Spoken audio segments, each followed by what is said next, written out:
Hello बच्चों, एक बार फिर से स्वागत है आपका अपने चैनल APSR में। तो आज हम लोग देखने वाले हैं सेल वॉल। इसके पीछे हम लोगों ने माइटोकॉन्ड्रिया वगैरह ख़त्म कर लिया था यूकेरियोटिक सेल के। नेक्स्ट हमारा टॉपिक क्या है? Cell wall. सेल वॉल क्या होता है? रिजिड। रिजिड का मतलब क्या होता है? टफ। रिजिड का मतलब क्या होता है? टफ। मतलब यहाँ पे सेल का जो अरेंजमेंट रहता है वो एक पीरियोडिक रहता है।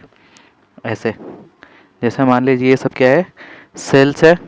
और सेल्स क्या है? एक दूसरे के पीरियोडिक है और एकदम सिस्टमेटिक अरेंजमेंट फॉलो करते हैं। तो ऐसे चीज़ों को हम लोग क्या बोलते हैं? रिजिड मतलब टफ। एंड ये हमारे पास क्या है? Non living layer present outside the cell of cell membrane. मतलब सेल वॉल जो रहता है वो एक तरह से नॉन लिविंग है। अब नॉन लिविंग है, लिविंग भी हो सकता है, तो इसको लिविंग एंड डेड दो टाइप के दो साइंटिस्ट ने इसको अलग अलग डिस्कवर्ड किया था। Clear? And provide the shape. काम क्या रहता है इसका? जो भी सेल रहेगा उसको एक पर्टिकुलर शेप प्रोवाइड कराना एंड प्रोटेक्शन में भी ये हेल्प कराता है। क्लियर? अब हमारे पास 5 किंगडम क्लासिफिकेशन जो RH विटिकर ने दिया था, RH विटिकर ने जो दिया था 5 किंगडम क्लासिफिकेशन, हर किसी के पास अपना सेल वॉल रहता है एक्सेप्ट एनिमेलिया।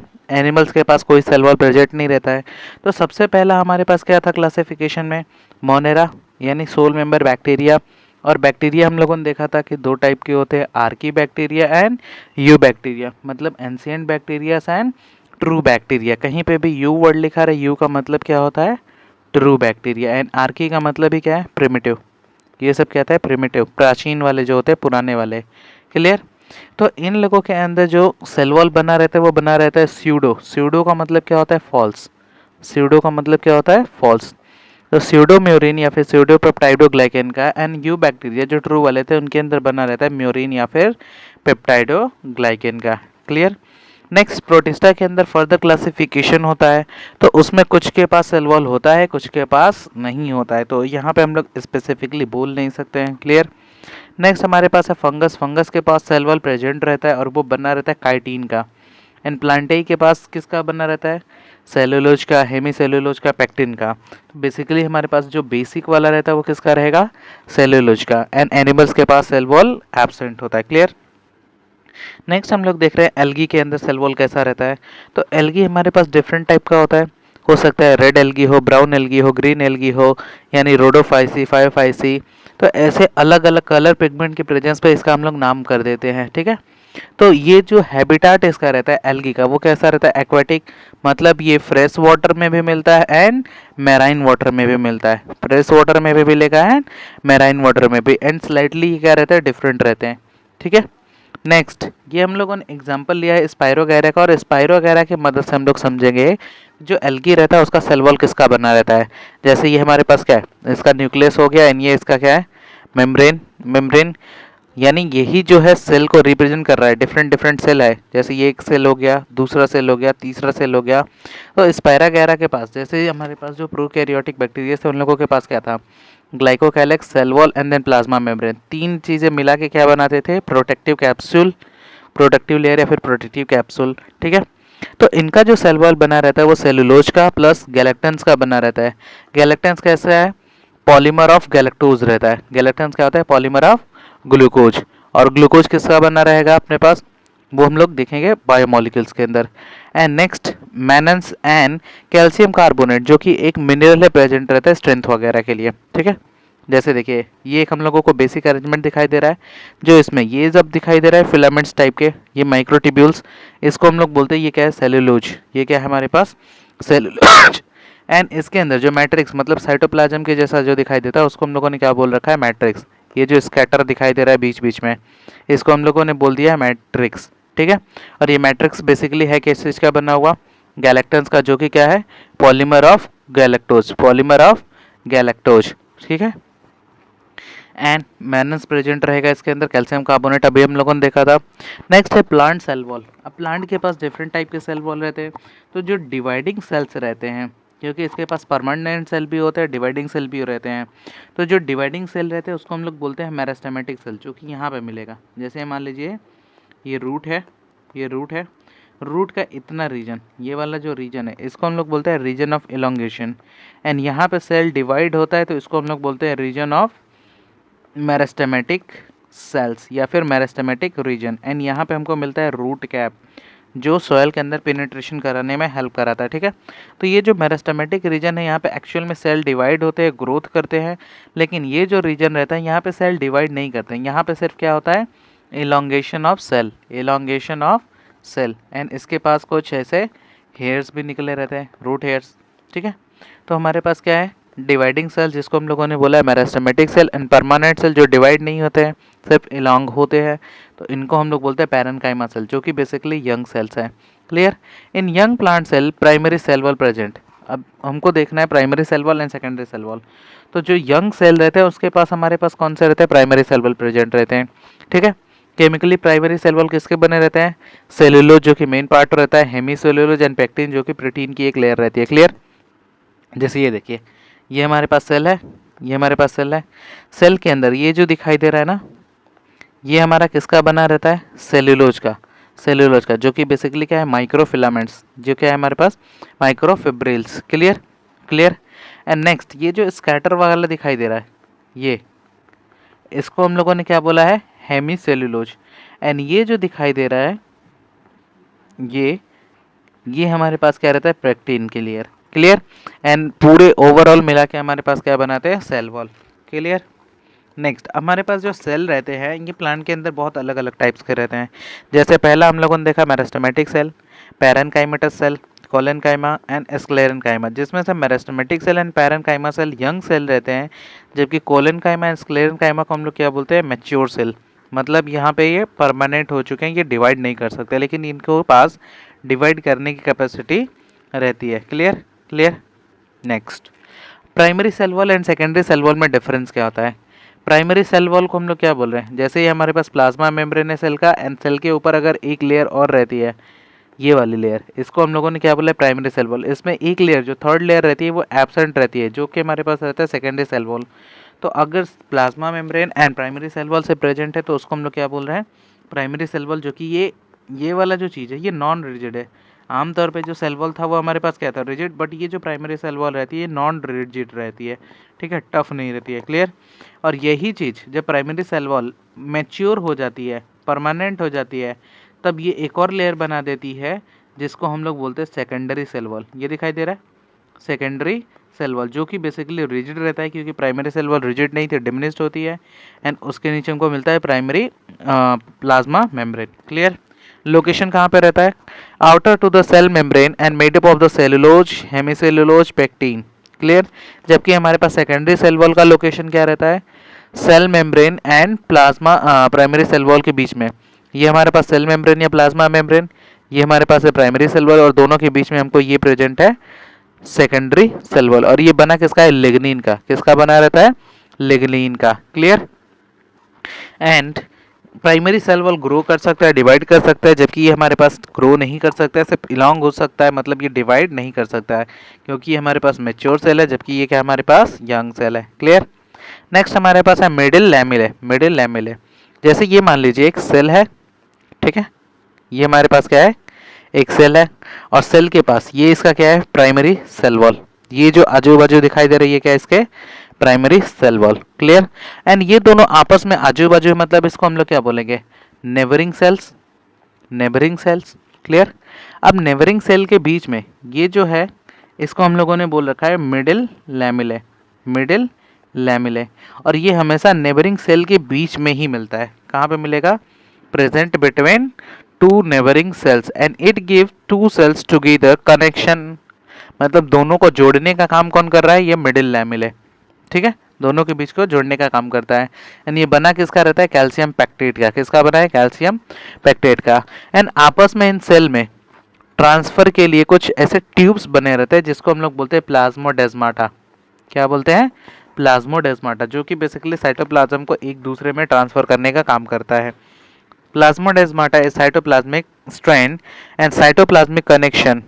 हम लोगों ने अभी बोला साइटोप्लाज्म को देने लेने के लिए रहता है। And middle lamellae is transversely plasmodesmata. यहाँ पे हम देख रहे हैं ट्रांसवर्स एक दूसरे के अंदर पेनिट्रेट हो रहे हैं। Clear. Next endomembrane system, endomembrane system. कहीं पे भी एंडो वर्ड लिखा रहे, एंडो का मतलब क्या होता है, इनसाइड, एंडो का मतलब क्या होता है, इनसाइड, एंड मेम्ब्रेन का मतलब मेम्ब्रेन है, जो कि बेसिकली बाइलिपिड लेयर से ही बना रहता है। तो endomembrane system, those organelles made up of membrane and act as coordinated manner.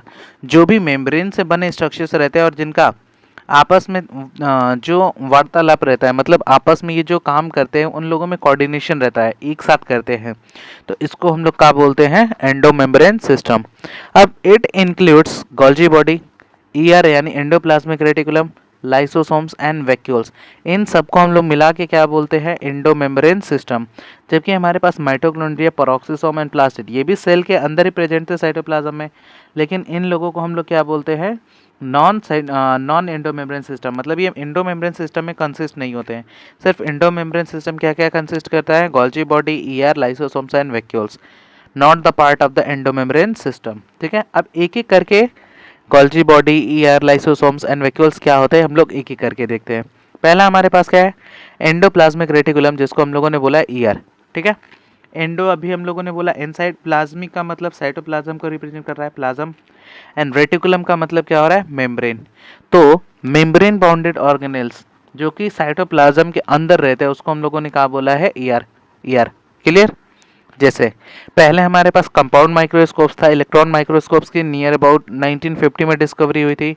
तो उसके पहले हम लोग सेल के साइज में, मतलब सेल के अंदर क्या क्या ऑर्गेनेल्स प्रेजेंट है उसको देख नहीं सकते थे, क्योंकि कंपाउंड माइक्रोस्कोप इतना ज़्यादा जूम नहीं कर पाता था। तो हम लोग उसमें देखते तो हमको क्या दिखाई देता था, सिर्फ ऐसे न्यूक्लियर एनवेलप दिखाई दे रहा है एंड ये चीज़, तो इसको हम लोगों ने क्या नाम दिया है, गोल्जी बॉडी। और ये किस में दिखाई दे रहा है, कंपाउंड माइक्रोस्कोप में। लेकिन जब इलेक्ट्रॉन माइक्रोस्कोप की डिस्कवरी हुई, इलेक्ट्रॉन माइक्रोस्कोप की डिस्कवरी हुई, तो उसमें देखा गया तो हमको एक मेम्ब्रेन बाउंडेड ऑर्गेनेल दिखाई दिया। एंड इसके अलावा ये हमारे पास क्या है, साइटोप्लाज्म, एंड ये इसी मेम्ब्रेन से ओरिजिनेट हो गए, स्कैटर कर रहा है साइटोप्लाज्म में, जिसको हम लोगों ने क्या बोल रखा है। अब यहाँ पे देखिए, इसके अंदर भी साइटोप्लाज्म है और यहाँ पे भी साइटोप्लाज्म है। तो ये जो साइटोप्लाज्म प्रेजेंट है बाहर की तरफ, इसको हम लोग बोलते हैं एक्स्ट्रा ल्यूमिनल कंपार्टमेंट। ठीक है, एंड ये जो है इस मेम्ब्रेन के अंदर जो साइटोप्लाज्म भरा है, इस कंपार्टमेंट को बोलते हैं हम लोग luminal compartment. Luminal compartment clear. मतलब ये हमारा मेन साइटोप्लाज्म है और इसके अंदर भी जो साइटोप्लाज्म है उसको हम लोग ल्यूमिनल कंपार्टमेंट साइटोप्लाज्म बोल सकते हैं। जैसे देखिए, year is a membrane structure inside the cytoplasm, अभी हम लोगों ने बोला था साइटोप्लाज्म में रहता है। And it is tube like structure, क्योंकि मेम्ब्रेन से बना है तो ट्यूब लाइक स्ट्रक्चर फॉर्म करता है। And forms the network. And इसके नेटवर्क को हम लोग नेटवर्क ऑफ सिस्टर्ने भी बोलते हैं, नेटवर्क ऑफ सिस्टर्ने, क्योंकि ये सिस्टर्ने बनाता है, ऐसे क्या करेगा, एक दूसरे को साथ में जोड़ के नेटवर्क बना देता है, तो इसको हम लोग बोलते हैं सिस्टर्ने का नेटवर्क। ठीक है, एंड ये जो ट्यूब्स रहते हैं, ट्यूब लाइक स्ट्रक्चर, इसको हम लोग क्या बोल रहे हैं, cisternae. It is visible in electron microscope, अभी हम लोगों ने बोला। And it membrane divide the cytoplasm into two parts, और इसके जो मेम्ब्रेन थे ये साइटोप्लाज्म को दो पार्ट में डिवाइड कर रहा था। देखिए यहाँ पे एक जो उसका मेन साइटोप्लाज्म है और एक इन मेम्ब्रेन्स के अंदर जो साइटोप्लाज्म है वो। क्लियर। एक्स्ट्रा लुमिनल कंपार्टमेंट में जो मेन साइटोप्लाज्म है एंड लुमिनल कंपार्टमेंट में हमारे पास क्या है, इनसाइड जो ईआर का खुद का जो साइटोप्लाज्म है। क्लियर। नेक्स्ट, मान लीजिए ये हमारे पास न्यूक्लियस है एंड ये न्यूक्लियस का न्यूक्लियर मेम्ब्रेन ऑर्गेनेल, मतलब ये न्यूक्लियर मेम्ब्रेन है उसका, न्यूक्लियर एनवेलप जिसको बोल रहे हैं। और इसी से ओरिजिनेट होता है हमारे पास ईआर, इसी से क्या बनता है हमारे पास, ईआर। अब यहाँ पे ये जो चीज़ दिखाई दे रहा है इसको हम लोग बोलते हैं सिस्टर्ने। ये हमारे पास क्या है, सिस्टर्ने। क्लियर। अब यही सिस्टर्ने का एक साथ जब मिल जाएगा तो इसको हम लोग बोलते हैं नेटवर्क ऑफ सिस्टर्ने। और इसी पे जब राइबोसोम्स अटैच हो जाते हैं तो इसी ईआर को हम लोग बोलते हैं रफ एंडोप्लाज्मिक रेटिकुलम। ये हमारे पास क्या है, राइबोसोम्स एंड राइबोसोम्स का हेल्प रहता है प्रोटीन सिंथेसिस कराने में, मतलब ये एमआरएनए के साथ मिलकर प्रोटीन बनाने में हेल्प कराता है। तो जब यही ईआर के साथ जुड़ जाता है तब हम लोग इसी को नाम दे देते हैं आरईआर, यानी रफ एंडोप्लाज्मिक रेटिकुलम। एंड इसी आरईआर से ओरिजिनेट होता है हमारा एसईआर, मतलब इसमें हमारे पास राइबोसोम्स एब्सेंट रहते हैं, तब हम लोग उसको क्या बोलते हैं, SER, smooth endoplasmic reticulum. And ये इसका क्या है, ल्यूमेन, मतलब खाली स्पेस को हम लोग ल्यूमेन बोलते हैं। Clear. Both are made up of membrane, हम लोगों ने पहले ही बोला था टाइप्स में, RER, SER, smooth endoplasmic reticulum and rough endoplasmic reticulum. अब ये देखिए, जो मेम्ब्रेन बन रहे थे ऐसे वाले मेम्ब्रेन जो है सिंगल वाले, उसको हम लोगों ने बोला सिस्टर्ने। और कई सारे सिस्टर्ने मिलके एक नेटवर्क में बन जाते हैं, तो इसको हम लोग क्या बोलते हैं, नेटवर्क ऑफ सिस्टर्ने। और यही सिस्टर्ने से हमारा वैक्यूल बनता है। तो जब ये वाला स्ट्रक्चर रिलीज होने की कोशिश कर रहा है तब हम लोग इसको बोलते हैं टिब्यूल। एंड ये जब निकल जाता है इससे बाहर सिस्टर्ने से, तब इसी को हम लोग क्या बोलते हैं, vesicle. Clear? Difference between RER and SER। RER का मतलब रफ एंडोप्लाज्मिक रेटिकुलम होता है, एंड SER का मतलब smooth endoplasmic reticulum. And RER ribosomes से अटैच रहता है। हम लोगों ने देखा था कि ER पे जब राइबोसोम अटैच हो रहा था तब हम लोग उसको रफ एंडोप्लाज्मिक रेटिकुलम बोल रहे थे। एंड ये राइबोसोम्स SER से ही निकला, RER से ही निकला हुआ है, तो इसके ऊपर राइबोसोम्स एब्सेंट रहते हैं। Clear? Derive from the nuclear envelope. RER directly nuclear envelope से बन रहा था, जबकि ये किससे बनेगा, RER से, रफ एंडोप्लाज्मिक रेटिकुलम से। And it involves the protein synthesis. RER का काम क्या रहता है, प्रोटीन की सिंथेसिस कराना through the translation process. And SER का काम क्या रहता है, लिपिड का सिंथेसिस कराना। लिपिड में भी कौन सी लिपिड, फॉस्फोलिपिड, क्योंकि लिपिड हमारे पास बहुत अलग अलग टाइप के रहते हैं। फॉस्फेट हो सकते हैं, स्टेरॉइड्स हो सकते हैं, कैरोटेनॉइड्स हो सकते हैं, टर्पीन्स हो सकते हैं। तो वो अलग अलग टाइप के लिपिड्स को सिंथेसिस कराने में हेल्प करता है, जिसमें हमारे पास फॉस्फोलिपिड बना रहा है एंड स्टेरॉइडल हार्मोन्स बनाता है। और क्या बना रहा है, स्टेरॉइडल हार्मोन्स, जिसमें हमारे पास एक टेस्टोस्टेरोन होता है, प्रोजेस्टेरोन एंड एस्ट्रोजन। ये जो रहते हैं ये फीमेल्स के अंदर बेसिकली पाए जाते हैं। और ये टेस्टोस्टेरोन किसके अंदर मिलता है, मेल के अंदर, जो मेलनेस को रिप्रेजेंट करता है। Clear? And this produce the protein hormones, protein के हार्मोन्स बनाता है, and enzymes, and has secretion of proteins. Clear? And अगर हम लोगों ने नर्व सेल का डायग्राम देखा होगा कभी, अगर आप लोगों ने नर्व सेल यानी न्यूरॉन का डायग्राम देखा होगा, तो ये हमारे पास क्या रहता है, साइटोप्लाज्म, या फिर ये हमारे पास क्या रहता है, सेल बॉडी। ये हमारे पास क्या है, पूरा का पूरा सेल बॉडी, सेल बॉडी, या फिर इसको हम लोग साइटोन वाला भी पार्ट बोल रहे हैं। क्लियर? एंड इसके पास ये जो हेयर लाइक एक्सटेंशन है, इसको हम लोग क्या बोलते हैं, डेंड्राइट्स। एंड डेंड्राइट्स जिससे जुड़ा रहता है इसको हम लोग बोलते हैं एक्सॉन। तो जब ये सेल बॉडी में देखेंगे तो यहाँ पे हमारे पास न्यूक्लियस रहता है और बीच में ऐसे स्कैटर रहते हैं, तो इसको हम लोग क्या बोलते हैं, साइटोप्लाज्म के अंदर स्कैटर वाले को निसल्स ग्रेन्यूल्स, जो कि बेसिकली क्या है, एंडोप्लाज्मिक रेटिकुलम। क्या प्रेजेंट है, एंडोप्लाज्मिक रेटिकुलम, मतलब इसका भी काम क्या है, यहाँ पे प्रोटीन की सिंथेसिस कराना। ठीक है? एंड ऐसे ही अगर मसल सेल्स देखेंगे, मसल सेल्स के अंदर भी हमको क्या मिलता है, SER, स्मूथ एंडोप्लाज्मिक रेटिकुलम, और उसको हम लोग मसल्स में क्या बोलते हैं, sarcoplasmic reticulum. Sarco word represent करता है मसल को।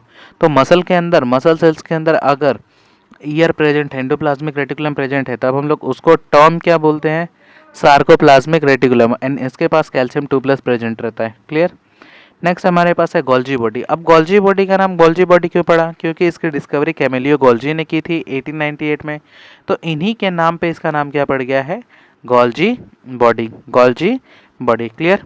जैसे ये हमारे पास क्या है, नेटवर्क ऑफ सिस्टर्ने, और इसके ऊपर क्या लगा हुआ है, राइबोसोम्स। एंड ये हमारे पास क्या है, mRNA।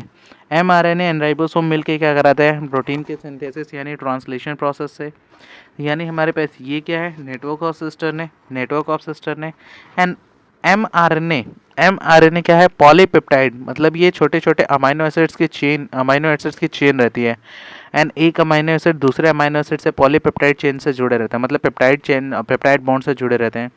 एंड कई सारे पेप्टाइड्स बॉन्ड्स एक साथ जब मिल जाते हैं तो हम लोग उसको क्या बोल रहे हैं, पॉलीपेप्टाइड चेन। तो chain of amino acid after folding termed as protein. और इसी को फोल्डिंग कराने के बाद एक करेक्ट मैनर में जब ये फोल्ड हो जाता है तब हम लोग इसी को क्या बोलने लगते हैं, अमाइनो एसिड की चेन को, प्रोटीन।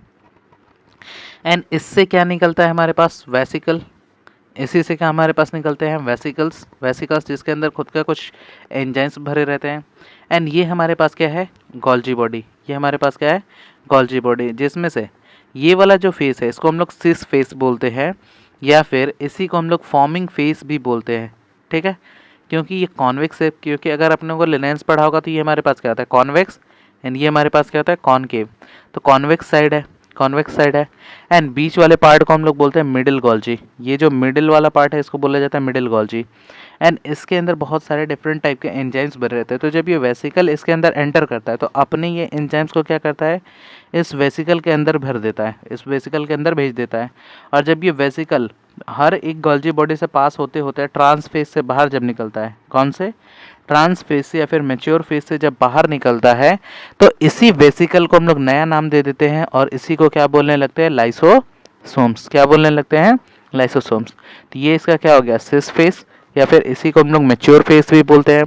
और यही वेसिकल जब यहाँ से यहाँ होते होते मॉडिफाई होकर निकलता है अपने एंजाइम्स के साथ, इसके एंजाइम्स के साथ, तब इसी को नया नाम क्या मिल जाता है, लाइसोसोम्स। Clear, clear.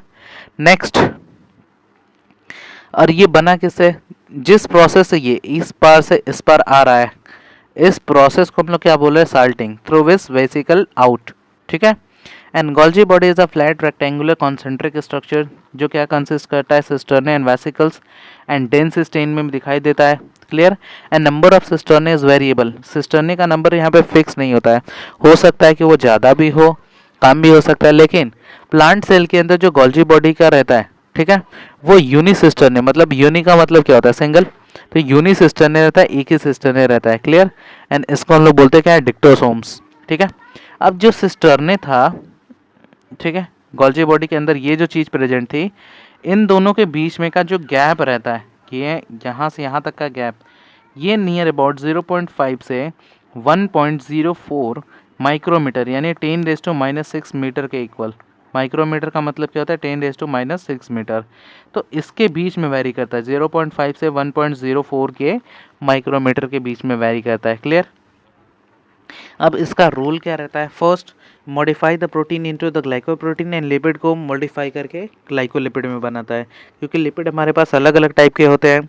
तो ये हमारे पास क्या होता है, फॉस्फोलिपिड थे, ग्लाइकोलिपिड थे, तो ये इसको ग्लाइकोलिपिड में चेंज कर देता है। एंड प्रोटीन को किस में चेंज करेगा, ग्लाइकोप्रोटीन्स में। Clear. And it helps in sorting the vesicle and extra cellular target of the intercellular target. Intra का मतलब जो बॉडी के अंदर है वहाँ पे भी भेजने का काम कर रहा है, एंड एक्स्ट्रा सेलुलर जो सेल के बाहर है वहाँ पे भी भेजने का काम करता है। एंड प्रोड्यूस द लाइसोसोम्स, क्योंकि गोल्जी बॉडी से ही हमारे पास लाइसोसोम बन रहे थे, इसके एंजाइम्स को उसके अंदर भेज के वेसिकल के, तो ये लाइसोसोम्स भी बनाने का काम करता है। क्लियर। ये छोटा सा एक डायग्राम है किसका, लाइसोसोम्स का। Lysosome basically H+ concentration gradient पे काम कर रहा है। जैसे ये सिंगल मेम्ब्रेन बॉडीड ऑर्गेनल्स रहता है और ये क्या रहता है हमारे पास, H पंप या फिर चैनल, जिसमें से H+ का कंसंट्रेशन जब बढ़ता है तो यहाँ पे देखिए अंदर की तरफ एंटर कर रहा है एंड pH वैल्यू डिक्रीज हो जाता है, तो अंदर बहुत सारे H+ बढ़ जाते हैं। एंड नियर अबाउट pH इसका कितना रहता है, 4 to 5। एंड H+ है मतलब हाइड्रोजिलेज एंजाइम प्रेजेंट रहता है, किसको, एक्टिव एसिडिटी, मतलब ये एक्टिव करने के लिए, इसको लाइसोसोम्स के एक्टिव करने के लिए इसका जो एसिडिक pH है वो लो होना चाहिए। एसिडिक pH क्या होना चाहिए, लो होना चाहिए। ठीक है। यानी अपने पास हाइड्रोजिलेज एंजाइम प्रेजेंट रहता है, क्योंकि ये एक्टिव ही कब होता है, जब इसका pH रह जाता है, एक्टिव pH पे ही काम करता है। Clear. And both break the presence of the low pH, टूट जाएगा pH अगर वैल्यू कम हो जाए। Lysosome source the polymorphism and no no, यहाँ पे क्या है हमारे पास, मोनोसाइट्स एंड न्यूट्रोफिल्स, जो कि बेसिकली लाइसोसोम से ही होते हैं। और ये मोनोसाइट न्यूट्रोफिल्स मिलते कहाँ पे, WBC के अंदर। WBC को हम फर्दर डिफ्रेंशिएट करते हैं ग्रेनुलोसाइट एंड ए ग्रेनुलोसाइट। फिर ये फर्दर डिफ्रेंशिएट हो जाते हैं eosinophils, basophils and neutrophils, and इसके अलावा मोनोसाइट्स एंड लिम्फोसाइट्स। तो ये जो मिल रहा है ना, ईओसिनोफिल, मोनोसाइट्स एंड न्यूट्रोफिल, ये दोनों बेसिकली क्या चीज़ हैं, लाइसोसोम्स की तरह ही काम कर रहे हैं। तो ये प्रेजेंट कहाँ पे, ब्लड के अंदर। Clear, clear. नेक्स्ट, एंजाइम्स कौन कौन से हो सकते हैं, लाइपेज को डाइजेस्ट करने, लाइपेज किसको डाइजेस्ट करेगा, लिपिड को। अमाइलेज को डाइजेस्ट करने वाला डाइजेस्टिव कार्बोहाइड्रेट्स, ठीक है। एंड न्यूक्लियस को डाइजेस्ट करने के लिए DNS and RNS, and protein को डाइजेस्ट करने के लिए प्रोटीएजेस। नेक्स्ट हमारे पास ये सेल का अरेंजमेंट है, एंड ये जो इसका क्या है, प्लाज्मा मेम्ब्रेन। ये क्या है इसका, plasma membrane. And plasma membrane के अंदर जब हम लोगों ने खाना खाया तो ये फूड का कुछ पार्टिकल एंटर किया है, तो प्लाज्मा मेम्ब्रेन क्या करेगा, इसको लेके अपने अंदर इनगल्फ करने की कोशिश करेगा, और करेगा तो प्लाज्मा मेम्ब्रेन को इनफोल्ड कर करके इसको पैक करके अंदर भेज देता है। और जब पैक करके भेज देगा तो इसी को हम लोग नाम दे देते हैं फूड वैक्यूल। ठीक है। एंड यहाँ पे हमारे पास क्या है, न्यूक्लियस। न्यूक्लियर इन्वेलप से हमारे पास क्या बन रहा था, ER से क्या निकल रहा था, वेसिकल से क्या निकला, गोल्जी बॉडी। और गोल्जी बॉडी में जब वेसिकल बना जैसे ये वेसिकल जब गोल्जी बॉडी में एंटर करेगा तो ये अपना एंजाइम भेज के उसको क्या बनाते रहता है, लाइसोसोम्स। तो इस वाले लाइसोसोम को हम लोग बोल रहे हैं प्राइमरी लाइसोसोम, ठीक है। एंड इसके अंदर क्या प्रेजेंट था, हाइड्रोजिलेज एंजाइम। एंड जब ये प्राइमरी लाइसोसोम फूड वैक्यूल के साथ मर्ज हो जाता है तो ये क्या करने लगता है, डाइजेशन करने लगता है। और जब डाइजेशन करता है फूड वैक्यूल्स का, फूड मतलब फूड मॉलिक्यूल्स का, तब इसी लाइसोसोम्स को हम लोग क्या बोलते हैं, सेकेंडरी लाइसोसोम्स। क्या बोला जाता है, सेकेंडरी लाइसोसोम। और जब डाइजेस्ट हो जाएगा तो डाइजेशन के बाद जो इसका पार्टिकल बच जाता है, यानी रेसिड्यूल्स जो बच जाता है, उसको ये क्या करेगा, बाहर निकालने के लिए कोशिश करेगा। तब इसी को हम लोग बोलते हैं रेसिडुअल बॉडी या फिर टर्सरी लाइसोसोम्स।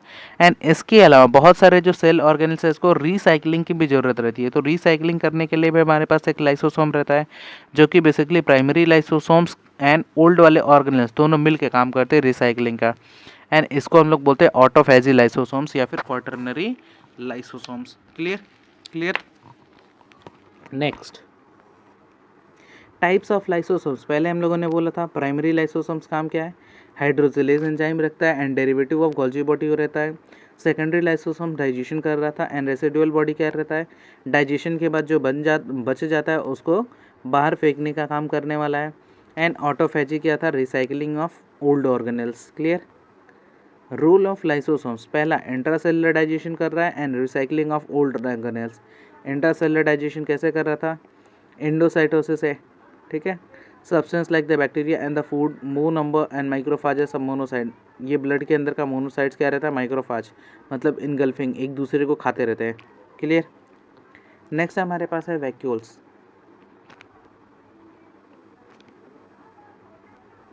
नेक्स्ट क्या है हमारे पास, वैक्यूल। क्लियर।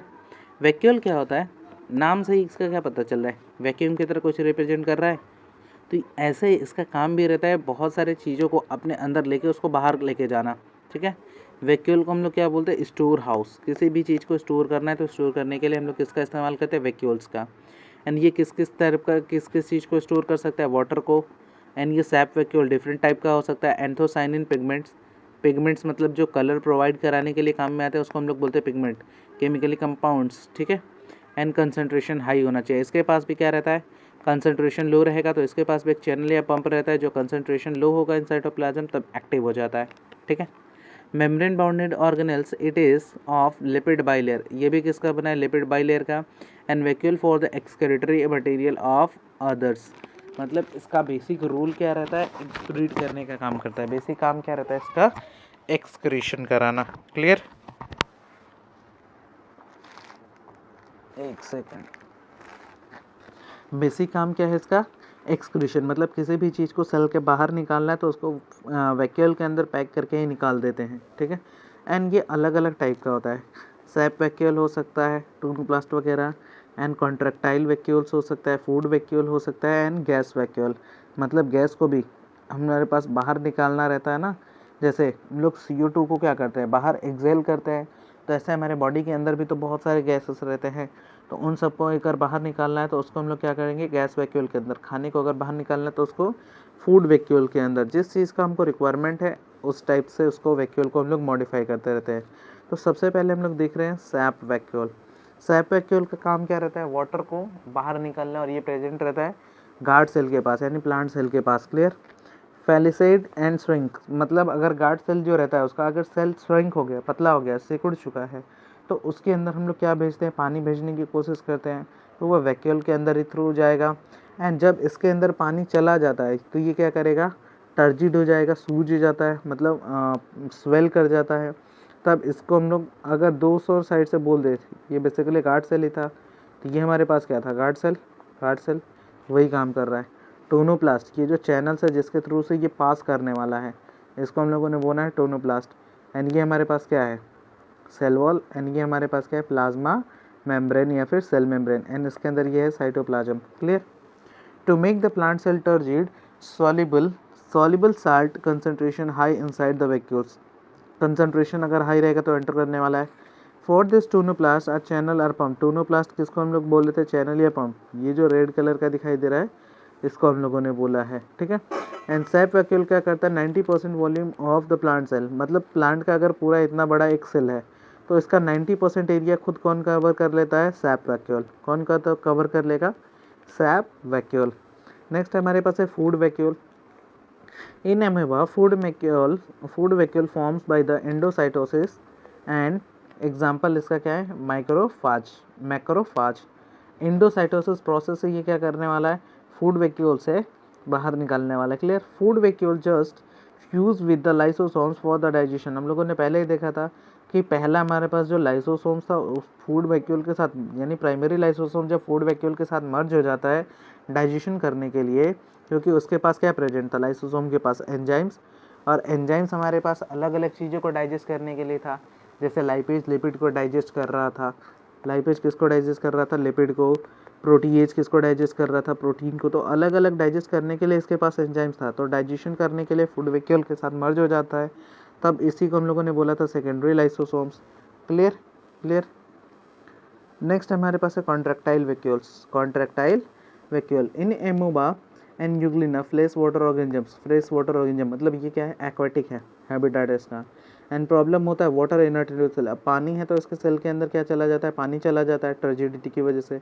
तो इसको पानी को बाहर निकालना रहता है। पानी बाहर निकालने के लिए हम लोग क्या लेते हैं, कॉन्ट्रैक्टाइल वैक्यूल। मतलब कॉन्ट्रैक्टाइल वैक्यूल का काम क्या रहता है, सेल से यूग्लिना या फिर अमीबा के सेल से क्या करता है, पानी को बाहर निकालने का काम करता है। क्लियर।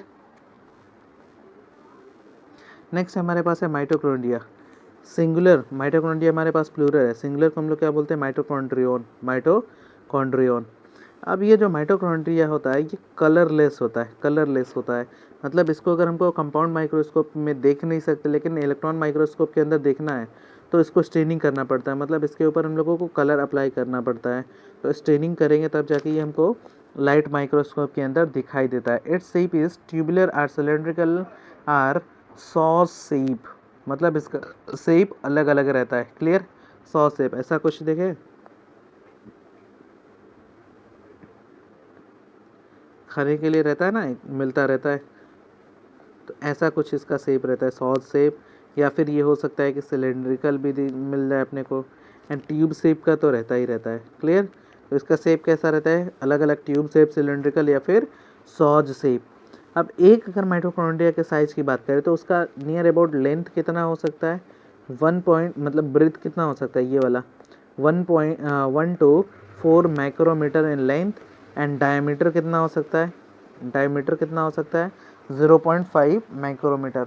मतलब अगर ये देखिए, ये अगर माइटोकॉन्ड्रिया है तो ये वाला जो लेयर है ये डायमीटर इसका बता रहा है 0.5 मीटर। एंड ये जो लेंथ है इसकी कितनी हो सकती है, 1 to 4 micrometre. Clear. And mature RBC cell do not have the mitochondria.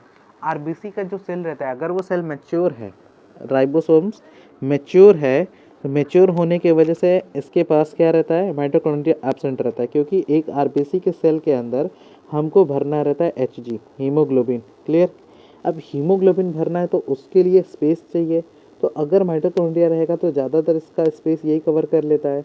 तो यंग सेल के अंदर तो हमारे पास, यंग आरबीसी के अंदर हमारे पास माइटोकॉन्ड्रिया रहता है, लेकिन वो मेच्योर हो जाता है तो माइटोकॉन्ड्रिया एब्सेंट हो जाता है to provide the site for haemoglobin and oxygen molecules plus iron molecules. इन सबको प्लेस करने के लिए माइटोकॉन्ड्रिया क्या हो जाता है, वहाँ से हट जाता है।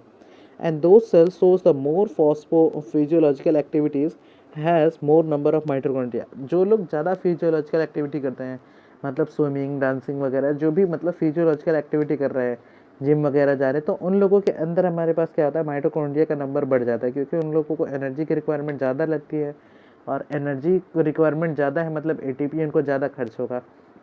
एंड माइटोकॉन्ड्रिया को हम लोग बोलते ही क्या है, पावर हाउस ऑफ सेल। मतलब अगर कहीं पे भी एनर्जी की रिक्वायरमेंट है तो उसके लिए क्या चाहिए, माइटोकॉन्ड्रिया। क्लियर। तो उन लोगों के अंदर फिजियोलॉजिकल एक्टिविटी अगर बढ़ेगा तो माइटोकॉन्ड्रिया का नंबर भी क्या होता है, बढ़ जाता है। ये क्या है, एक बेसिक डायग्राम है किसका, माइटोकॉन्ड्रिया का। क्योंकि mitochondria double membrane bounded organelles है। ठीक है। तो ये क्या है उसका मेम्ब्रेन, एंड ये भी क्या है इसका मेम्ब्रेन। तो पहले हम लोग देख रहे हैं आउटर मेम्ब्रेन के पास। क्लियर। इसको हम लोगों ने क्या बोला है, आउटर चैम्बर, मतलब दोनों के बीच में है तो outer chamber. And outer envelope inter membrane space. दोनों मेम्ब्रेन के बीच के स्पेस को क्या बोलते हैं, इंटर मेम्ब्रेन स्पेस, जिसको हम लोगों ने बोला है आउटर चैम्बर। एंड ये है इसका inner chamber, outer chamber and inner chamber. Inner chamber क्या कर रहा है, divide the matrix into two parts. अगर ये इनर चैम्बर है तो मैट्रिक्स को दो पार्ट में डिवाइड करेगा, एक मैट्रिक्स यहाँ पे और एक मैट्रिक्स इंटरसेलुलर स्पेस के अंदर प्रेजेंट रहता है। Clear. And has the pores, और उस पोर्स को हम लोग क्या बोलते हैं? पोरेंस। पोर्स का मतलब क्या रहता है? यहाँ पे छोटे छोटे होल्स रहते हैं और उसको हम लोग बोलते क्या है? पोरेंस। उसको बोला क्या जाता है? Porins. And outer membrane is more permeable. Outer membrane क्या होता है? परमिएबल मतलब ये किसी चीज़ को अंदर या बाहर जाने के लिए थोड़ा बहुत तो अप्लाई कर सकता है। तो आउटर मेम्ब्रेन क्या रहता है? इनर मेम्ब्रेन के कंपेयर में थोड़ा सा ज़्यादा परमिएबल रहता है। Clear. Inner membrane divide the matrix, अभी हम लोगों ने देखा। नेक्स्ट हमारे पास क्या है? माइटोकॉन्ड्रिया का खुद का डीएनए रहता है। जैसे यहाँ पे ये क्या है? इसका circular DNA, like the bacteria खुद का अपने पास का रहता है। एंड ये हमारे पास क्या है? Inner chamber. ठीक है। नेक्स्ट यहाँ पे देखिए पिगमेंट्स अटैच है इसके पास। ये सब क्या है इसके पास? पिगमेंट्स अटैच हैं। एंड बेसिकली ये क्या है? एंजाइम्स फॉर द रेस्पिरेशन, क्योंकि माइटोकॉन्ड्रिया को एनर्जी बनाना है और एनर्जी किससे बनता है? रेस्पिरेशन। यानी रेस्पिरेशन हमारे पास मेटाबॉलिक प्रोसेस है, तो रेस्पिरेशन में हेल्प करा रहा है, तो एनर्जी बनाने के लिए इसके पास क्या प्रेजेंट रहता है? एंजाइम्स। एंड इसी के मेम्ब्रेन पे क्या होता है? ETS, electron transport chain, and photosynthesis में भी ये हेल्प कराता है। एंड ईटीएस हमको क्या मिल रहा था? एटीपी। नेक्स्ट ये जो इनफोल्डिंग रहती है प्लाज्मा मेम्ब्रेन की, ये जो इनफोल्डिंग है मेम्ब्रेन की, इसको हम लोग बोलते हैं क्रिस्टिए। इसको क्या बोला जाता है? क्रिस्टिए। एंड यहाँ पे हमारे पास O2 use here for the ATP activation, क्योंकि इलेक्ट्रॉन ट्रांसपोर्ट चेन यहीं पे हो रहा है, तो इनर मेम्ब्रेन पे ही O2 का हम लोग यूज़ करते हैं एटीपी बनाने के लिए। क्योंकि अगर आपको याद होगा ग्लाइकोलाइसिस, तो ग्लाइकोलाइसिस में हम लोग क्या करते हैं? ग्लूकोज से 2 मोल ऑफ पायरुविक एसिड बनाते हैं, तो पायरुवेट हमको यहीं पे यूज़ होके बनाता है, हमको एटीपी फॉर्म करने में हेल्प कराता है। And it has own DNA ribosomes. And mitochondria के अंदर राइबोसोम्स कितने होते हैं? 70 एस टाइप के, 70 एस टाइप के। Cytoplasm, glucose, glycolysis and 2 pyruvic acid. And pyruvate 3 carbon का क्या रहता है? स्ट्रक्चर रहता है, 3 कार्बन का। Clear. Next outer chamber. Outer chamber is also known as intermembrane space. Outer chamber को हम लोग क्या बोल रहे थे? Intermembrane space. Inner membrane ही इंटर मेम्ब्रेन स्पेस। क्लियर। दोनों मेम्ब्रेन के बीच के स्पेस को हम लोग बोलते हैं intermembrane space. H plus concentration क्या होता है? हाई होता है, पीएच लो होता है। एंड एंजाइम फॉर रेस्पिरेशन हमारे पास इनर मेम्ब्रेन पे ही रहते हैं, क्योंकि वहीं पे ऑक्सीजन का यूज़ करके हम लोग एटीपी बनाते हैं। एंड यहाँ पे होता है beta oxidation of fat for fat respiration. Clear. Next हमारे पास है पिगमेंट। नेक्स्ट हमारे पास क्या है? Pigment. Pigments are the chemical compounds, pigments are the chemical compound which absorb fixed wavelength of light and excites the electron। Pigments क्या होते हैं? जो लाइट की एक फिक्स वेवलेंथ, क्योंकि लाइट के अंदर हमारे पास डिफरेंट टाइप के वेव दिखाई देते हैं और हर एक वेव्स का रेज का अपना खुद का अलग अलग वेवलेंथ रहता है। जैसे अगर हम लोग विबिग्योर की बात करें, जिसको हम लोग लाइट बोलते हैं, ये कितना रहता है? 360 नैनोमीटर से लेके 480 नैनोमीटर के पास का, मतलब लगभग ये बुक में वेरी करता रहे, कहीं पे 4600 एंगस्ट्रॉन में दिया रहता है, 3600 एंगस्ट्रॉन, मतलब एंगस्ट्रॉन एंड नैनोमीटर में करके ये कहीं कहीं पे वेरी करते रहता है बुक्स में। ठीक है। तो ये जो रेंज रहता है, ये वेवलेंथ का रेंज किसका है? जिस रेंज को हम लोग देख सकते हैं, मतलब हम लोग इसके बीच के रेंज को हम लोग देख सकते हैं। लेकिन अगर इसके इस साइड आएंगे तो हमको एक्सरे मिल जाएगा, गामा रे मिल जाता है, यूवी मिल जाता है, इसको हम लोग देख नहीं सकते। इधर जाएंगे तो हमको रेडियो वेव मिलता है, माइक्रोवेव मिल सकता है, इंफ्रारेड मिल सकता है, तो इन लोगों को हम लोग देख नहीं सकते। तो हर एक का अपना अलग वेवलेंथ रहता है। तो पिगमेंट क्या रहता है? एक फिक्स वेवलेंथ को क्या करेगा? एब्सॉर्ब कर लेता है उसके बाद इलेक्ट्रॉन को एक्साइट करेगा। ये जो इलेक्ट्रॉन एक्साइट है, इसको हम लोग फोटोसिंथेसिस चैप्टर में समझेंगे कि इलेक्ट्रॉन को एक्साइट कर रहे तो प्लास्टोक्विनोन वगैरह क्या है, पीएस सिस्टम 1 क्या होता है, पीएस सिस्टम 2 क्या होता है। तो यहाँ पे हमको समझेगा कि एक्चुअल में ये इलेक्ट्रॉन का एक्साइटेशन होता कैसे और करता क्या एक्साइट होकर। क्लियर। अभी हमको बस इतना याद रखना है कि पिगमेंट्स क्या होते हैं? केमिकल कंपाउंड्स होते हैं जो एक फिक्स वेवलेंथ को एब्जॉर्ब करते हैं और इलेक्ट्रॉन को एक्साइट करते हैं। ठीक है। नेक्स्ट पिगमेंट हमको दो टाइप्स के मिल सकते हैं, water soluble and lipid soluble. Water soluble and lipid soluble, जो लिपिड में डिजॉल्व हो, एंड दूसरा हमारे पास क्या है? वाटर में डिजॉल्व हो। अब वाटर सॉल्युबल का हमारे पास एग्जांपल क्या है? एंथोसाइनिन, जो कि पर्पल कलर का दिखाई देता है, and soluble in organic solvent like lipid in nature. ठीक है। अब ये भी हमारे पास दो टाइप का फर्दर डिफ्रेंशिएट हो जा रहा है, कैरोटेनॉइड्स एंड क्लोरोफिल। अब ये जो क्लोरोफिल हम लोगों ने देख रखा है ग्रीन प्लांट्स के अंदर मिलता है, क्योंकि इसी के वजह से जो प्लांट रहता है वो ग्रीन कलर के दिखाई देता है बिकॉज ऑफ क्लोरोफिल। तो ग्रीन कलर को रिप्रेजेंट करता है chlorophyll and so on photosynthesis. जिस भी प्लांट के पास ग्रीन स्ट्रक्चर्स दिखाई दे रहा है मतलब वो फोटोसिंथेसिस परफॉर्म करेगा ही। क्लियर। एंड कैरोटेनॉइड फर्दर दो पार्ट में डिफ्रेंशिएट हो जाता है, कैरोटीन्स एंड जेंथोफिल। जेंथोफिल के अंदर क्या मिलता है हमको, येलो कलर का हो सकता है, ऑरेंज कलर का एंड ब्राउन कलर का। कैरोटीन किस कलर का होता है, रेड कलर मिलता है किसमें, कैरेट के अंदर। क्लियर। नेक्स्ट है हमारे पास क्लोरोप्लास्ट। नेक्स्ट हमारे पास क्या है, क्लोरोप्लास्ट। क्लोरोप्लास्ट क्या होता है, क्लोरोफिल को और कैरोटेनॉइड्स को जब एक साथ मिला देते हैं तो हमको क्या मिलता है, क्लोरोप्लास्ट। और ये भी हम लोगों ने प्लांट फोटोसिंथेसिस में देखना है। क्लोरोप्लास्ट एंड इसके अलावा कैरोटेनॉइड्स, क्रोमोप्लास्ट मतलब कैरोटेनॉइड्स, ठीक है। In tomato red colour because of carotenes and yellow xanthophyll. Clear. And fucoxanthin, ये भी इसी का डेरिवेटिव है, फ्यूकोजेंथिन एंड ल्यूटीन हमको मेज में मिलता है जो उसको येलो कलर का रिप्रेजेंट करता है। एंड फ्यूकोजेंथिन हमको किस में मिलता है, ब्राउन एल्गी में, जो उसको ब्राउन कलर का हमको स्ट्रक्चर देता है। मतलब फ्यूकोजेंथिन कैसा हमको दिखाएगा, कलर ब्राउन, ठीक है। And lutein, corpus luteum, reproduction में आप लोगों ने पढ़ा होगा कार्पस ल्यूटियम। तो ल्यूटियम वर्ड कहीं पे भी लिखा रहे, ल्यूटियम का मतलब क्या होता है, येलो। तो ये क्या है, ल्यूटीन, जो कि मेज के अंदर येलो कलर जो रिप्रेजेंट करता है उसके लिए रहता है, ठीक है। नेक्स्ट हमारे पास क्या है, प्लास्टिड। नेक्स्ट क्या है हमारे पास, प्लास्टिड, ठीक है।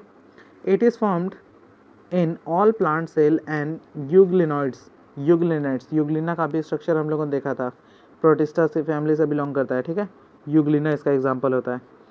एंड इसको डिफ्रेंशिएट करें मतलब लीफ, स्टीम एंड रूट, तीनों जगह पे हमको क्या मिलता है, प्लास्टिड मिल सकते हैं। और ये क्या रहते हैं, कलरलेस रहते हैं। रूट के अंदर कलरलेस रहते हैं, लीफ के अंदर हमको कलरलेस नहीं मिलते हैं, एंड स्टीम भी हमारा कलरलेस नहीं होता है। लेकिन रूट हमारा जो होता है कलरलेस, ब्राउन हम लोग बोलते हैं, लेकिन एक तरह से वो क्या है, कलरलेस रहता है। क्लियर।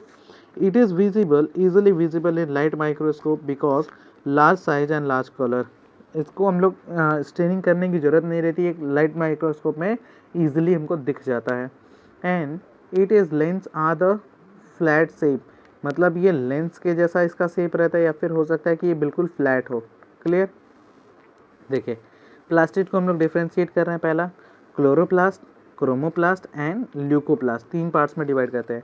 क्लोरोप्लास्ट अभी हम लोगों ने देखा था, it absorb the light, photosynthesis में हेल्प करा रहा है, मतलब absorb the light and so the photosynthesis. And pigment इसके अंदर क्या क्या प्रेजेंट है, क्लोरोफिल एंड कैरोटेनॉइड्स, दोनों को मिला के हम लोगों ने बोला था chloroplast. And thylakoid membrane system, मतलब अगर आपको ग्रेना याद होगा, क्लोरोप्लास्ट का स्ट्रक्चर ये क्या रहता है, ग्रेनम, ठीक है। तो यहाँ पे इनके ये जो मेम्ब्रेन है, मेम्ब्रेन के पास क्या प्रेजेंट रहता है, क्लोरोप्लास्ट, ठीक है। And leaf, tendrils and stem, पत्ते, ये हमारे पास क्या है, मान लीजिए यहाँ पे नोड है, तो नोड से स्टेम मॉडिफिकेशन शो करता है, ऐसे स्ट्रक्चर दिखाई देता है स्प्रिंग जैसे, इसको हम लोग बोलते हैं टेंड्रल्स। एंड ये हमारे पास क्या है, स्टेम है, और स्टेम से यहाँ से अगर मान लीजिए लीफ निकल रहा है, तो इन तीनों में क्या प्रेजेंट रहेगा हमको, क्लोरोप्लास्ट, क्योंकि ये ग्रीन कलर के स्ट्रक्चर्स दिखाई देते हैं। दूसरा हमारे पास है क्लोरोप्लास्ट एब्जॉर्ब, ये भी लाइट को एब्जॉर्ब करता है। एंड इसके पास पिगमेंट क्या प्रेजेंट है, येलो, रेड एंड ऑरेंज, मतलब जैंथोफिल, मतलब क्या प्रेजेंट है, xanthophyll. Clear. Contains the soluble carotenoids and membrane system is present, इसके पास भी मेम्ब्रेन सिस्टम, जैसे यहाँ पे थैलाकॉइड्स के पास मेम्ब्रेन सिस्टम प्रेजेंट था, यहाँ पे भी मेम्ब्रेन सिस्टम प्रेजेंट रहता है, बट ये फोटोसिंथेसिस में हेल्प नहीं करता है। क्लियर। क्योंकि इसके पास क्लोरोफिल प्रेजेंट नहीं है, क्लोरोफिल प्रेजेंट नहीं है मतलब ये फोटोसिंथेसिस में हेल्प नहीं कर सकता है। And attract the insects and the animals, but ये मधुमक्खियों वगैरह को देखेंगे तो फ्लावर के ऊपर आते हैं नेक्टर वगैरह की वजह से, तो उनको आपस से अपने तरफ अट्रैक्ट करने के लिए ये क्या करता है, हेल्प कराता है।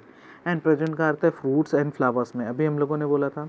एंड लास्ट में हमको है ल्यूकोप्लास्ट, लास्ट में क्या हमको ल्यूकोप्लास्ट कलरलेस रहता है। And it has no pigment, इसके पास कोई पिगमेंट नहीं रहता है। इट स्टोर द फूड्स, इसका काम क्या है, basic storage of food. And membrane इसके पास एब्सेंट है, do not show the photosynthesis, photosynthesis में हेल्प नहीं करेगा क्योंकि इसके पास पिगमेंट होता ही नहीं है, ठीक है। एंड इसमें पहला हमारे पास क्या होता है, अमाइलोप्लास्ट, जो कि किसको स्टोर कर रहा है, store starch and the carbohydrate. Starch and carbohydrate को जो स्टोर कर रहा है उसको हम लोगों ने क्या बोला, एमाइलोप्लास्ट। एल्यूरोप्लास्ट किसको स्टोर करता है, प्रोटीन को। एंड इलाइलोप्लास्ट किसको स्टोर करेगा, स्टोर ऑयल्स एंड फैट्स। तो ये बेसिकली ल्यूकोप्लास्ट का टाइप रहता है, जिसमें पहला हमको क्या है, अमाइलोप्लास्ट जो कि स्टोर कर रहा है स्टार्च एंड कार्बोहाइड्रेट, एल्यूरोप्लास्ट जो कि प्रोटीन को, एंड इलाइलोप्लास्ट किसको स्टोर करेगा, फैट्स एंड ऑयल्स को। क्लियर। नेक्स्ट हमारे पास है क्लोरोप्लास्ट।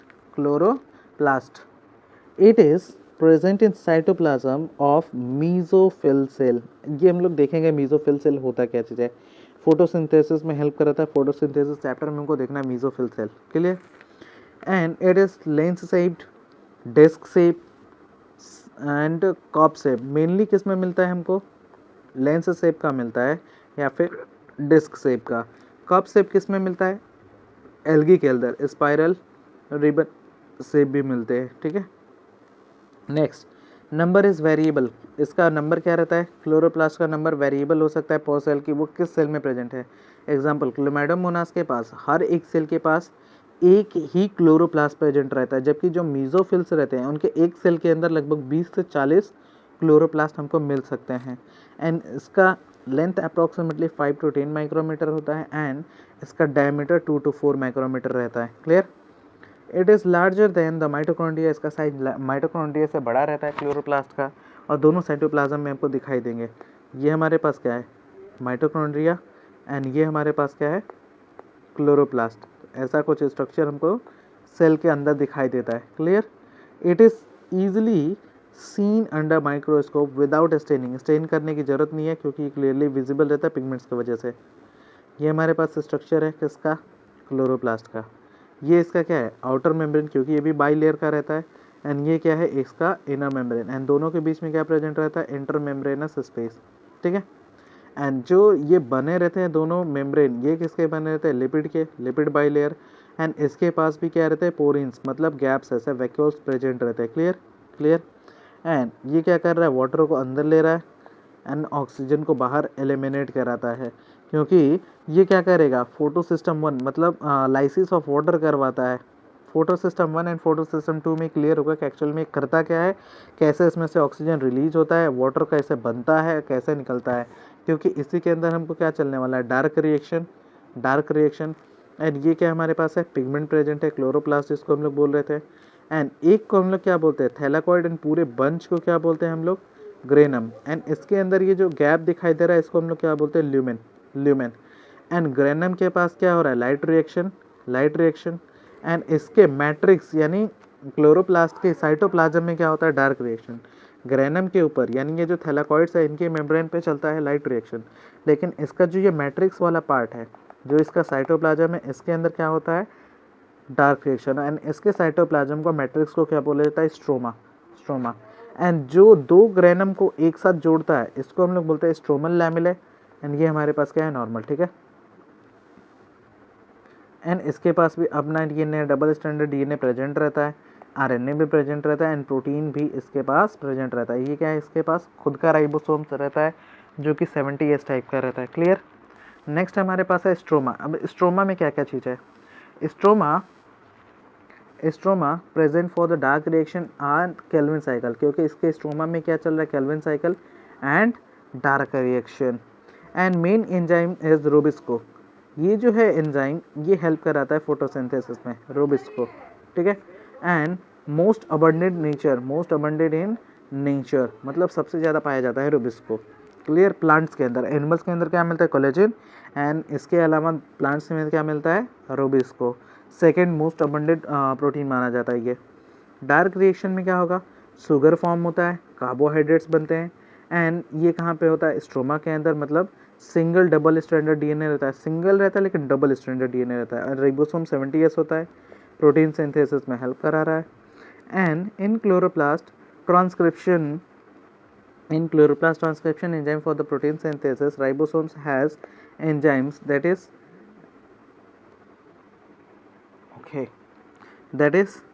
rapidly transferase। इसका नाम क्या है, पेप्टाइडली ट्रांसफरेज। अब ये जो ट्रांसफरेज है यही हेल्प कराता है ट्रांसक्रिप्शन, हेल्प करा ट्रांसक्रिप्शन यानी प्रोटीन का सिंथेसिस कराने में। राइबोसोम्स की मदद से, क्योंकि राइबोसोम और mRNA आपस में क्या करता है, ट्रांसलेशन प्रोसेस कराते हैं। ये हमारे पास राइबोसोम है और ये स्मॉलर यूनिट, ये लार्जर यूनिट, ये mRNA के स्ट्रैंड है, दोनों को आपस में मिलकर ये लोग थोड़ा सा तोड़ के बनाते रहते हैं कोडिंग की वजह से। मतलब हम लोग लैगिंग एंड लीडिंग स्ट्रैंड जब पढ़ेंगे मॉलिक्यूलर बायोलॉजी, तब समझेगा कि एक्चुअल में चल क्या रहा है। ठीक है, नेक्स्ट हमारे पास है साइटोस्केलेटल एलिमेंट। जैसे हमारे पास क्या रहता है, एंडोस्केलेटन एंड एक्सोस्केलेटल। एक्सोस्केलेटन हमारे पास क्या है, nails and hairs, nails and hair, तो इसको हम लोग क्या बोलते हैं, एक्सोस्केलेटन। एंड एंडोस्केलेटन हमारा किसका बन रहता है, बोन्स एंड कार्टिलेज का। तो ऐसे ही इसके पास क्या रहता है, साइटोस्केलेटन, जो इसको स्ट्रक्चर प्रोवाइड कराते हैं किसी भी सेल को, कि वो सेल कैसा दिखेगा, कैसा रहेगा। ठीक है, it is just like the skeletal system present inside the cytoplasm and thread like structure and provide the shape and the support. हम लोगों के अंदर भी स्केलेटन का काम क्या रहता है, हमको प्रॉपर एक शेप प्रोवाइड कराना एंड सपोर्ट प्रोवाइड करना। तो यूकैरियोटिक सेल एंड मोटेलिटी। ठीक है, it is made up of the protein and filaments and absent in the animals. Animals के अंदर साइटोस्केलेटन नहीं रहता, हमारे पास एंडोस्केलेटन, एक्सोस्केलेटन है, स्केलेटल सिस्टम अलग है। ये सिर्फ किस में मिलने वाला है, साइटोस्केलेटल एलिमेंट्स, ये सिर्फ मिलते हैं प्लांट्स के अंदर। अब ये होते क्या चीज़ है, cytoskeletal elements on the basis of diameter. Diameter के बेसिस पे हम लोगों ने साइटोस्केलेटल एलिमेंट को 3 पार्ट में डिवाइड किया, जिसमें से पहला हमको मिलता है माइक्रोफिलामेंट, दूसरे को हम लोग बोलते हैं इंटरमीडिएट फिलामेंट, एंड तीसरा हमारे पास होता है माइक्रोट्यूब्यूल्स। ठीक है, माइक्रोफिलामेंट्स हमको मसल सेल्स के अंदर मिलता है। मसल सेल्स के अंदर यहाँ पे light band and dark band जब देखते हैं ना, जेड बैंड्स वगैरह, तो वहाँ पे हमको मिलता है क्या चीज़, माइक्रोफिलामेंट्स। जैसे देखिए एक्टिन एंड मायोसिन हमको मिलता है वहाँ पे। तो एक्टिन फिलामेंट मसल कॉन्ट्रैक्शन में हेल्प कराता है, अभी हम लोगों ने बात किया था सार्कोप्लाज्मिक रेटिकुलम के पास। ठीक है, एंड एमोबा के अंदर क्या रहता है, स्यूडोपोडिया, एमोबॉइड मूवमेंट में हेल्प कराता है। तो ये बने किसके रहते हैं, माइक्रोफिलामेंट्स के। ये एग्जांपल है, actin filament and muscle contraction, and amoeba के अंदर जो स्यूडोपोडिया रहता है, फॉल स्पीड जो रहता है, वो भी किसका बना रहता है, माइक्रोफिलामेंट का। Due to pseudopodia this movement is occur, pseudopodia की वजह से ये फॉल्स मूवमेंट शो करता है। And double standard linear helical arrangement, ये कैसा रहता है, double standard linear helical arrangement में। ठीक है, and monomer of G actin proteins, इसका मोनोमर मतलब सिंगल को हम लोग क्या बोलते हैं, मोनोमर। तो कई सारे जब मोनोमर जी एक्टिन फिलामेंट्स एक साथ मिलते हैं तब ये क्या बनाते हैं, एक्टिन फिलामेंट्स। तो जी एक्टिन मिला के हम लोग क्या बना रहे हैं, एक्टिन फिलामेंट। ठीक है, it is also present in the core of the microvilli, core of the microvilli. Microvilli के अंदर भी जो माइक्रोफिलामेंट रहता है यही अरेंजमेंट रहता है, चाहे वो 9+2 का अरेंजमेंट हो या फिर 9+0 का अरेंजमेंट हो, धीरे धीरे समझेंगे। नेक्स्ट हमारे पास क्या है, इसका लेंथ हमको कितना दिया हो, 5 नैनोमीटर, ये कितना रहता है, 10 नैनोमीटर का। एंड ये कहाँ पे रहता है, न्यूक्लियर मेम्ब्रेन के इन्वेलप बनाने में हेल्प कराता है। Intermediate filament provide the support to the nuclear membrane. इसका काम क्या है, न्यूक्लियर मेम्ब्रेन को सपोर्ट प्रोवाइड कराना and link the cell together, एक दूसरे सेल को एक साथ जोड़ने का काम रहता है। In skin epithelium in the form of keratin, keratin protein से हमारा नेल एंड हेयर बना है, तो वहाँ पे हमको प्रेजेंट रहता है, मतलब स्किन के एपिथेलियल लेयर में। ठीक है, एंड लास्ट हमारे पास क्या है, माइक्रोट्यूब्यूल्स, जो कितना होता है, लगभग 25 नैनोमीटर का, जो कि alpha tubulin and beta tubulin protein से बना रहता है। Arranged to form the microtubule, alpha plus beta tubulin मिलके क्या बनाएंगे, प्रोटोफिलामेंट। एंड प्रोटोफिलामेंट की 13 प्रोटोफिलामेंट की लेयर को एक साथ मिला के हम लोग उसी का नाम दे देते हैं माइक्रोट्यूब्यूल्स। और उसका अरेंजमेंट कुछ ऐसा दिखाई देता है, ये alpha filament, alpha pro and beta, alpha beta. And जब 13 एक साथ ऐसे सीट मिल जाते हैं तब इसी को हम लोग बोलते हैं प्रोटोफिलामेंट। और उसी प्रोटोफिलामेंट के 13 के लेयर को हम लोग एक साथ नाम देते हैं माइक्रोट्यूब्यूल्स। क्लियर, नेक्स्ट है 1 माइक्रोट्यूब्यूल्स के अंदर 13 प्रोटोफिलामेंट्स प्रेजेंट थे। And this microtubule for the structure, इसका काम क्या है, स्ट्रक्चर प्रोवाइड कराना। अब ये स्ट्रक्चर किसको देता है, flagella, basal body and spindle fibre. Flagella यानी फ्लैजेला एंड सिलिया में इसका अरेंजमेंट कैसा रहता है, 9+2 का अरेंजमेंट रहता है। ठीक है, बेसल बॉडी में हमारे पास 9+0 का अरेंजमेंट शो करता है। And spindle fibre random arrangement, मतलब इसमें कोई अरेंजमेंट फिक्स नहीं होता है। सिलिया क्या होता है, it is present only in the eukaryotic cell, सिर्फ यूकैरियोटिक सेल, चाहे वो तुम्हारे पास रिप्रोडक्टिव सिस्टम, फीमेल का रिप्रोडक्टिव सिस्टम में रहे for the transfer of oocyte, secondary oocyte को ट्रांसपोर्ट करने के लिए हमारे पास क्या प्रेजेंट रहता है, cilia. Clear. It is present in the single eukaryotic paramecium में भी प्रेजेंट है। It is present in multicellular epithelium and it act like the our either medium और द सेल। ठीक है। And it is smaller in size and it's number is thousand, क्योंकि ये coordinated manner में काम करता है, एक दूसरे को एक साथ मिलके, क्योंकि यूनिडायरेक्शनल मतलब ये कोऑर्डिनेटेड मैनर में काम कर रहे हैं तो सिर्फ यूनिडायरेक्शनल मूवमेंट शो करते हैं। ठीक है। And because of a smaller size need to be beat in coordinated manner, अभी हम लोगों ने बोला था। ठीक है। नेक्स्ट हमारे पास है flagella. It is membrane which has made up of the lipid, इसका मेम्ब्रेन किसका बना रहता है, लिपिड का। ठीक है। एंड ये एग्जाम्पल क्या है इसका, स्पर्म, जो कि सिंगल सेल रहता है। एंड क्लेमाइडोमोनास के अंदर का हमको क्या मिलता है, फ्लैजेला। क्लेमाइडोमोनास क्या रहता है, इसके पास भी फ्लैजेला प्रेजेंट रहता है। क्लेमाइडोमोनास के पास भी ये क्या है, फ्लैजेला प्रेजेंट रहता है। It is present in prokaryotic and eukaryotic both, जबकि सीलिया सिर्फ यूकैरियोट में प्रेजेंट था एंड फ्लैजेला प्रोकैरियोटिक यानी बैक्टीरिया के अंदर भी हो सकता है, यूकैरियोटिक के अंदर भी हो सकता है। ठीक है। It can move the cell, मतलब ये मूवमेंट शो करता है और मूवमेंट की वजह से ये क्या करेगा, सेल्स को आगे बढ़ाता है। It can move the cell and prokaryotic is major of the flagellin protein. अगर प्रोकैरियोट के अगर फ्लैजेला बना है तो वो किस प्रोटीन का बना रहेगा, फ्लैजेलिन प्रोटीन का। अगर वही फ्लैजेला यूकैरियोट के अंदर प्रेजेंट रहेगा तो वो किसका बना रहेगा, ट्यूबुलिन प्रोटीन का। ठीक है। जैसे ये हमारे पास क्या है, सेल है, ये अलग अलग उसके ब्रांचेस हैं, मतलब इस 3 पार्ट में डिवाइड रहता है। इसको हम लोग बोल रहे हैं फिलामेंट, ये इसका क्या है, एक्सोनेमा, एंड ये क्या है, सेल का सेल मेम्ब्रेन या प्लाज्मा मेम्ब्रेन। एक्सोनेमा के अंदर अरेंजमेंट रहता है जो कि फ्लैजेला बनाता है। It is core at the centre and made up of the microtubules. ठीक है। नेक्स्ट हमारे पास है स्ट्रक्चर, अरेंजमेंट उसका दिखाई क्या देता है, एक्सोनेमा। अभी ये हम लोगों ने देखा जो एक्सोनेमा, ये एक्चुअल में अगर उसका ट्रांसवर्स सेक्शन देखा जाए, टीएस सेक्शन, तो ये कैसा दिखाई देगा, ये क्या है, आउटर वाली लेयर, आउटर लेयर। ठीक है। एंड ये क्या है, इसमें अरेंजमेंट सेंट्रल पोर्शन में। ये जो 2 दिखाई दे रहा है इसको हम लोग बोलते हैं सेंट्रल सीथ, इसको क्या बोला जा रहा है, सेंट्रल सीथ। ठीक है। एंड यहाँ पे ये देखिए 9+2 का अरेंजमेंट शो कर रहा है क्या, 1 2 3 4 5 6 7 8 9 मिल गया, 1 एंड 2, तो इसी को हम लोग बोलते हैं 9+2 का अरेंजमेंट, जिसमें से हमारे पास क्या है, डबलेट्स, इनको हम लोग बोल रहे हैं डबलेट्स, जो कि माइक्रोट्यूब्यूल्स के बने होते हैं। और ये कितने रहते हैं, 9। एंड ये हमारे पास क्या होता है, सिग्नलेट, जो कि 2 है, इसीलिए इसका अरेंजमेंट कैसा दिखाई देता है हमको, 9+2 अरेंजमेंट फॉर फ्लैजेला। एंड ये दोनों के बीच में क्या है, इंटर डबलेट ब्रिज लिंकर, मतलब एक दूसरे इंटर डबलेट्स को, मतलब डबलेट्स को जोड़ने का काम कौन कर रहा है, इंटर डबलेट ब्रिज, जिसको हम लोग क्या बोलते हैं, लिंकर। एंड ये क्या रहता है, रेडियल स्पोक्स। क्लियर। नेक्स्ट ये हमारे पास क्या है, hub, proximal proteinaceous hub. And इसमें देखिए 9+0 का अरेंजमेंट है, क्योंकि सेंटर में हमारे पास सिंगलेट नहीं प्रेजेंट रहते हैं, सिर्फ क्या है, ट्रिपलेट्स। इसमें क्या है, डबलेट्स नहीं है, ट्रिपलेट्स है। और ट्रिपलेट्स कितने रहते हैं, 9। एंड इसके पास भी क्या रहता है, रेडियल स्पोक्स प्रेजेंट रहते हैं।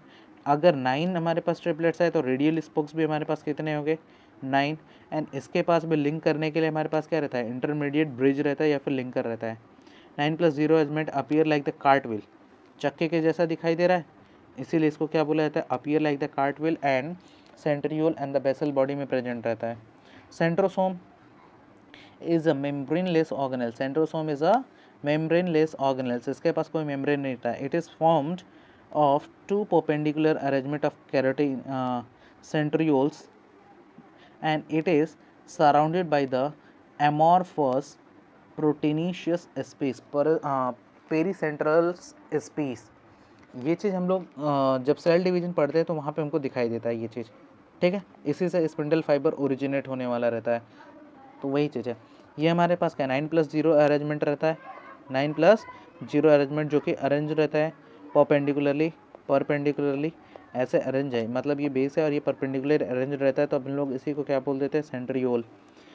एंड जब ये सेंट्रियोल एक दूसरे को परपेंडिकुलर, एक सेंट्रियोल हमारा ये है और एक सेंट्रियोल ये है, तो इस सेंट्रियोल के लिए ये क्या होगा, परपेंडिकुलर, एंड इस वाले के लिए ये क्या होगा, परपेंडिकुलर।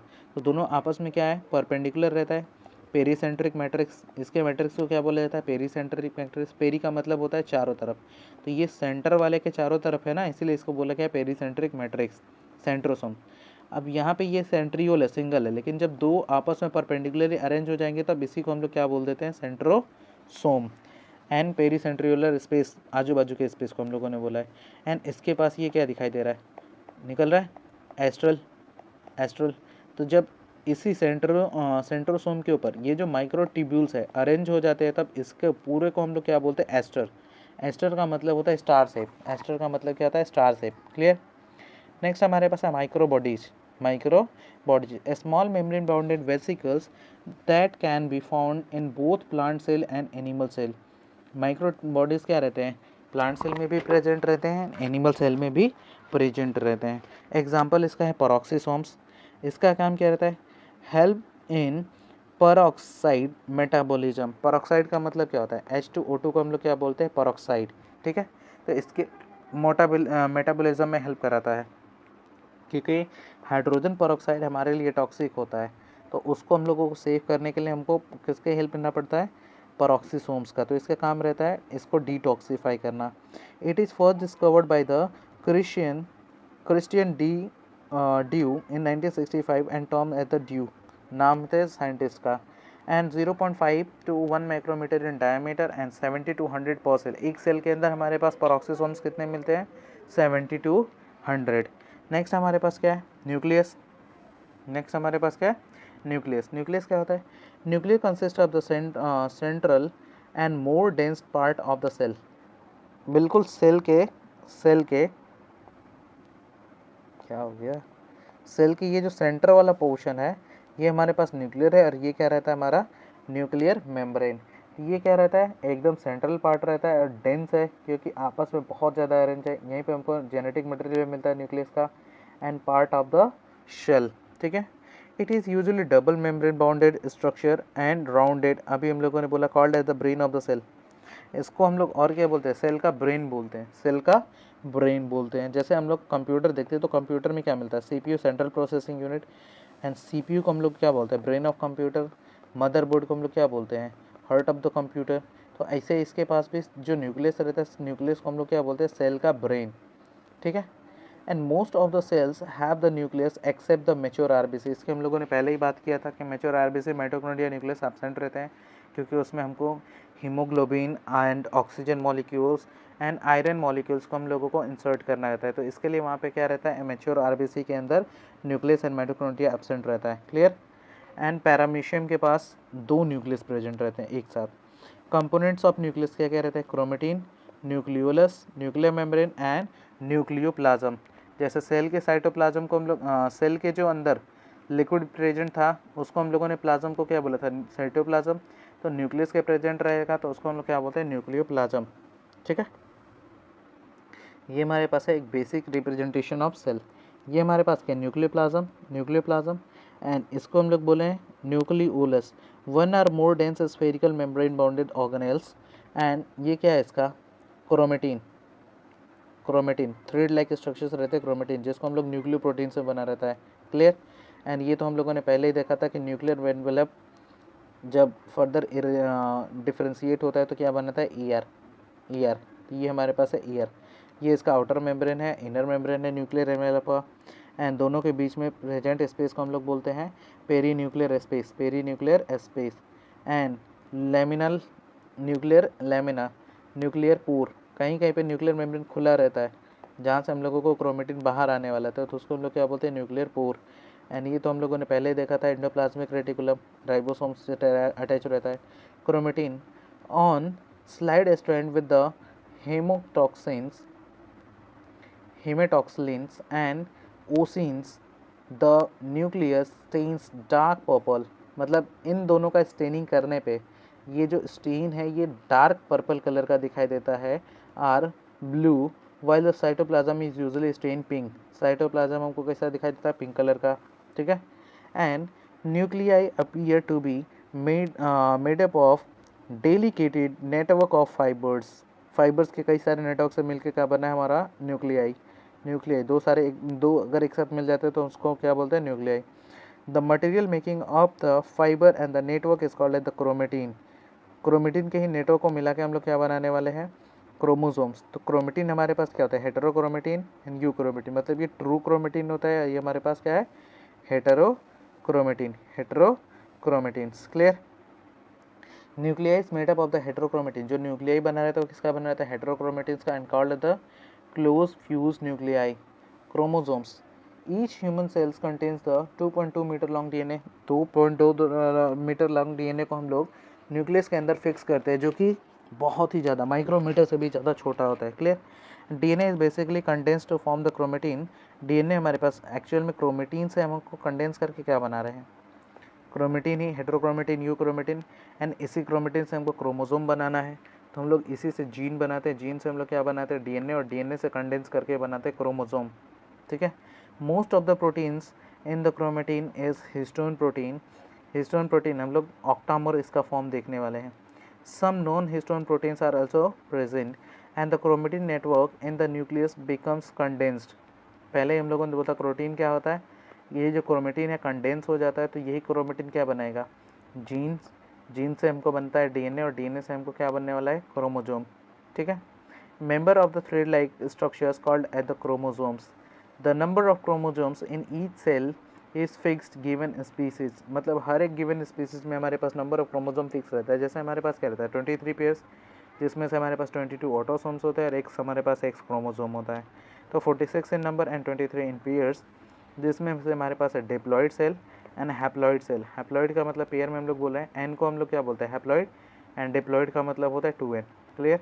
क्रोमेटिन कंडेंस होकर क्या बना दिया है, क्रोमोसोम।